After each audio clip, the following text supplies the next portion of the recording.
18 महापुराणों में विष्णु पुराण का आकार सबसे छोटा है, किंतु इसका महत्व प्राचीन समय से ही बहुत अधिक माना गया है।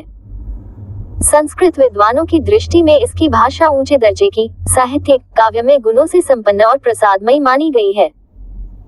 इस पुराण में भूमंडल का स्वरूप, ज्योतिष, राजवंशों का इतिहास, कृष्ण चरित्र आदि विषयों को बड़े तार्किक ढंग से प्रस्तुत किया गया है। खंडन मंडन की प्रवृत्ति से ये पुराण मुक्त धार्मिक तत्वों का सरल और सुबोध शैली में वर्णन किया गया है। 7000 श्लोक। इस पुराण में इस समय 7000 श्लोक उपलब्ध हैं। वैसे कई ग्रंथों में इसकी श्लोक संख्या 23000 बताई जाती है। ये पुराण 6 भागों में विभक्त है। प्रहलाद को गोद में बिठाकर बैठी होलिका पहले भाग में सर्ग अथवा सृष्टि की उत्पत्ति, काल का स्वरूप और ध्रुव, पृथु तथा प्रहलाद की कथाएं दी गई हैं। दूसरे भाग में लोकों के स्वरूप, पृथ्वी के 9 खंडों, ग्रह नक्षत्र, ज्योतिष आदि का वर्णन। तीसरे भाग में मनवंतर, वेदों की शाखाओं का विस्तार, गृहस्थ धर्म और श्राद्ध विधि आदि का उल्लेख है। चौथे भाग में सूर्य वंश और चंद्र वंश के राजागण तथा उनकी वंशावलियों का वर्णन है। 5वें भाग में श्री कृष्ण चरित्र और उनकी लीलाओं का वर्णन है, जबकि छठे भाग में प्रलय तथा मोक्ष का उल्लेख है। विष्णु पुराण में पुराणों के 5 लक्षणों अथवा वर्णय विषयों सर्ग, प्रतिसर्ग, वंश, मनवंतर और वंशानुचरित का वर्णन है। सभी विषयों का सानुपातिक उल्लेख किया गया है। बीच बीच में अध्यात्म विवेचन, कलिकर्म और सदाचार आदि पर भी प्रकाश डाला गया है। रचनाकार पराशर ऋषि। इस पुराण के रचनाकार पराशर ऋषि ध्रुव और प्रहलाद के प्रसंग अत्यंत रोचक हैं। पृथु के वर्णन में धरती को समतल करके कृषि कर्म करने की प्रेरणा दी गई है।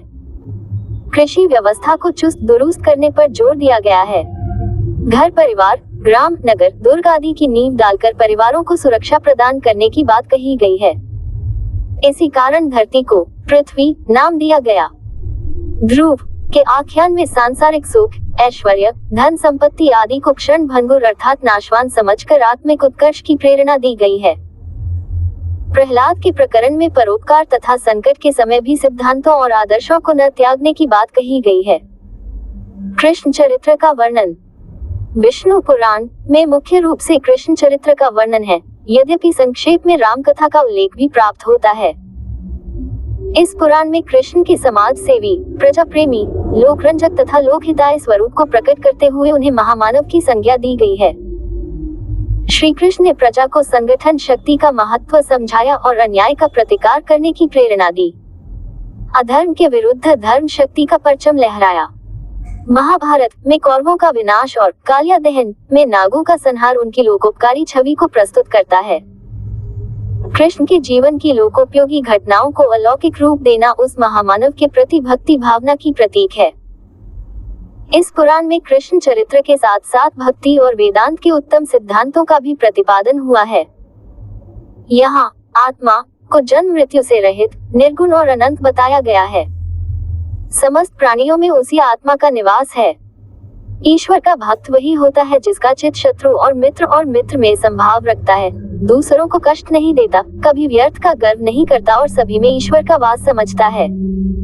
वह सदैव सत्य का पालन करता है और कभी असत्य नहीं बोलता। राजवंशों का वृतांत। इस पुराण में प्राचीन काल के राजवंशों का वृतांत लिखते हुए कलियुगी राजाओं को चेतावनी दी गई है कि सदाचार से ही प्रजा का मन जीता जा सकता है, पापमय आचरण से नहीं। जो सदा सत्य का पालन करता है, सबके प्रति मैत्री भाव रखता है और दुख सुख में सहायक होता है, वही राजा श्रेष्ठ होता है। राजा का धर्म प्रजा का हित संधान और रक्षा करना होता है। जो राजा अपने स्वार्थ में डूबकर प्रजा की उपेक्षा करता है और सदा भोग विलास में डूबा रहता है, उसका विनाश समय से पूर्व ही हो जाता है। कर्तव्यों का पालन। इस पुराण में स्त्रियों, साधुओं और शूद्रों को श्रेष्ठ माना गया है। जो स्त्री अपने तन मन से पति की सेवा तथा सुख की कामना करती है, उसे कोई अन्य कर्मकांड किए बिना ही सद्गति प्राप्त हो जाती है। इसी प्रकार शूद्र भी अपने कर्तव्यों का पालन करते हुए वह सब प्राप्त कर लेते हैं जो ब्राह्मणों को विभिन्न प्रकार के कर्मकांड और तप आदि से प्राप्त होता है। कहा गया है, शूद्रोश्च द्विज शुश्रूषा तत्प्रद्विज सत्तमा तथा दभिस्त्रीभिर्न्यासात् पति शुश्रूयव है। 1 अर्थात शूद्र ब्राह्मणों की सेवा से और स्त्रियां पति की सेवा से ही धर्म की प्राप्ति कर लेती हैं। आध्यात्मिक चर्चा। विष्णु पुराण के अंतिम 3 अध्यायों में आध्यात्मिक चर्चा करते हुए त्रिविध ताप, परमार्थ और ब्रह्मयोग का ज्ञान कराया गया है। मानव जीवन को सर्वश्रेष्ठ माना गया है। इसके लिए देवता भी लालायित रहते हैं। जो मनुष्य माया मोह के जाल से मुक्त होकर कर्तव्य पालन करता है, उसे ही इस जीवन का लाभ प्राप्त होता है। निष्काम कर्म और ज्ञान मार्ग का उपदेश भी इस पुराण में दिया गया है। लौकिक कर्म करते हुए भी धर्म पालन किया जा सकता है। कर्म मार्ग और धर्म मार्ग दोनों का ही श्रेष्ठ माना गया है। कर्तव्य करते हुए व्यक्ति चाहे घर में रहे या वन में, वही ईश्वर को अवश्य प्राप्त कर लेता है। महाभारत कालीन भारत का मानचित्र। भारतवर्ष को कर्मभूमि कहकर उसकी महिमा का सुंदर बखान करते हुए पुराणकार कहता है, इत स्वर्गश्च मोक्षश्च मध्यम चान्तश्च न खल्वन्यत्र मर्त्याना कर्मभूमो विधीयते। 2 अर्थात यहीं से स्वर्ग, मोक्ष, अंतरिक्ष अथवा पाताल लोक पाया जा सकता है। इस देश के अतिरिक्त किसी अन्य भूमि पर मनुष्यों के लिए कर्म का कोई विधान नहीं है। इस कर्म भूमि की भौगोलिक रचना के विषय में कहा गया है, उत्तर समुद्रस्य हिमाद्रेश्च दक्षिणम वर्ष तद्भारत नाम भारती यत्र संतति। 3 अर्थात समुद्र के उत्तर में और हिमालय के दक्षिण में जो पवित्र भूभाग स्थित है, उसका नाम भारतवर्ष है। उसकी संतति लाती है। इस भारत भूमि की वंदना के लिए विष्णु पुराण का ये पद विख्यात है। गायन्ति देवा किल गीतकानि धन्यास्तुते भारत भूमि भागे स्वर्गापवर्गास पद्मार्ग भूते भवन्ति भुवे पुरुषा सुरत्वात् कर्माण संकल्पित तवत् फलानि संन्यस्य विष्णु परमात्म भूते अवाप्यता कर्म महिम्नन्ते तस्मिन् लयम् ये त्वमला प्रयान्ति।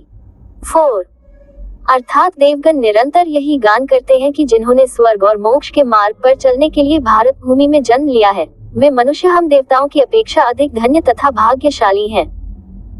जो लोग इस कर्म भूमि में जन्म लेकर समस्त आकांक्षाओं से मुक्त अपने कर्म परमात्मा स्वरूप श्री विष्णु को अर्पण कर देते हैं, वे पाप रहित होकर निर्मल हृदय से उस अनंत परमात्म शक्ति में लीन हो जाते हैं। ऐसे लोग धन्य होते हैं। विष्णु पुराण में कलि युग में भी सदाचरण पर बल दिया गया है। इसका आकार छोटा अवश्य है, परंतु मानवीय हित की दृष्टि से ये पुराण अत्यंत लोकप्रिय और महत्वपूर्ण है।